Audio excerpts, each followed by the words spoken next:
before I look at this weird game here that you can get off the internet for free, Spheres of Chaos, one note, my keyboard might be a little bit more clackety than usual. It's because I got one of these.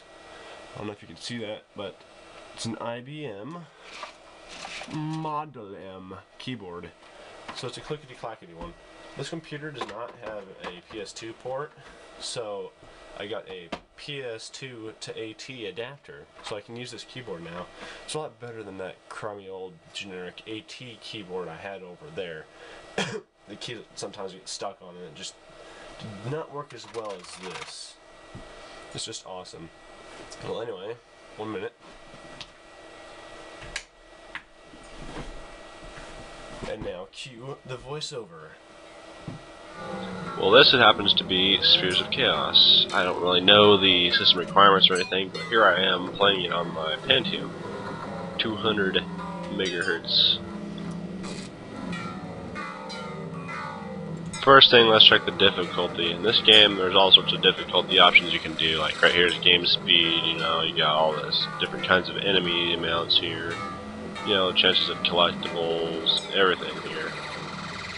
Cycle through the little difficulties up there, but right now we're gonna leave it at normal. I do believe I did, like so. It also has variations, like little side effects that you can, little options you can affect the game with, like gravity, like the background space, and ship collisions and shot collisions. Like if you collide with your shot, it can destroy you or anything, you know. So let's leave all that off for now.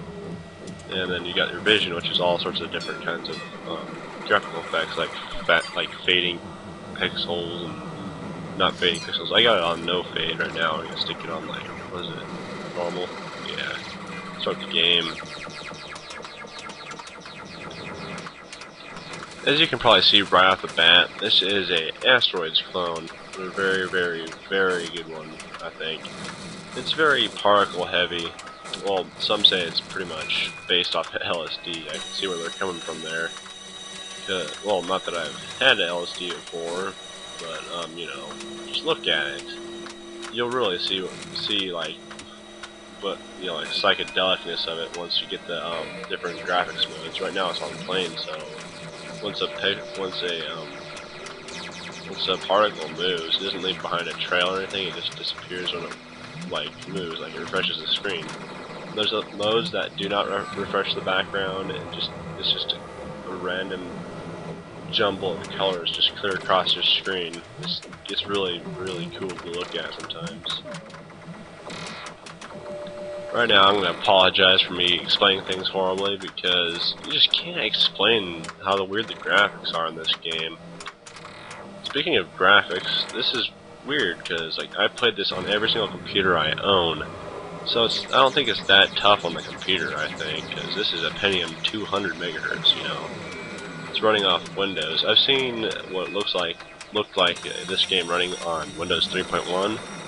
It's probably had a 486 or something, or I don't know what the CPU had, but it's like one of those old like Windows 3.1 machines.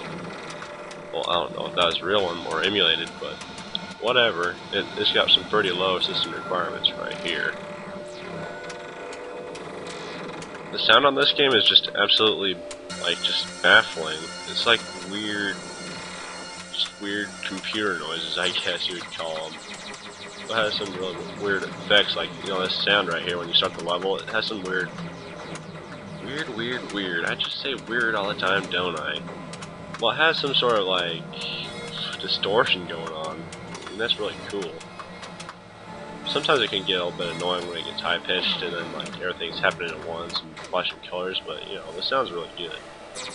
Some people have compared it to Robotron type sound, you know how Robotron sounds, this weird 80s arcade goodness, but they sort of compare this to Robotron sound wise.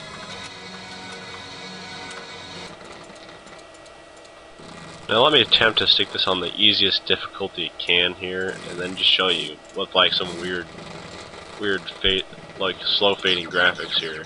This is like where, yeah, well, I don't know what I'm doing here. But yeah, game over.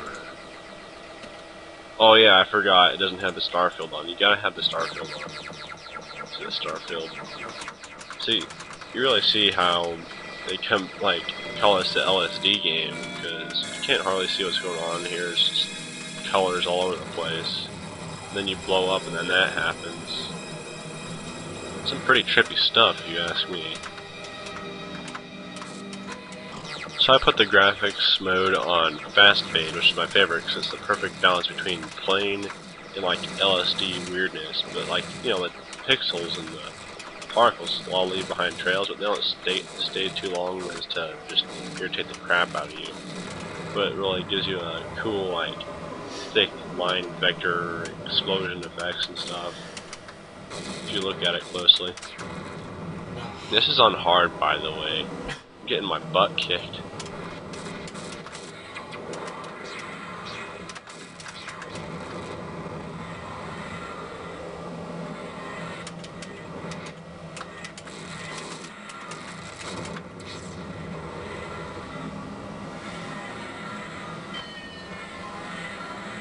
So, there you have Spears of Chaos. I recommend downloading this since it's freeware now. I'll have the link to the website on the description, but it's really awesome. Yeah, it's too effing hard. Unless you turn down the difficulty. Get it. Now. Today. See you later, people.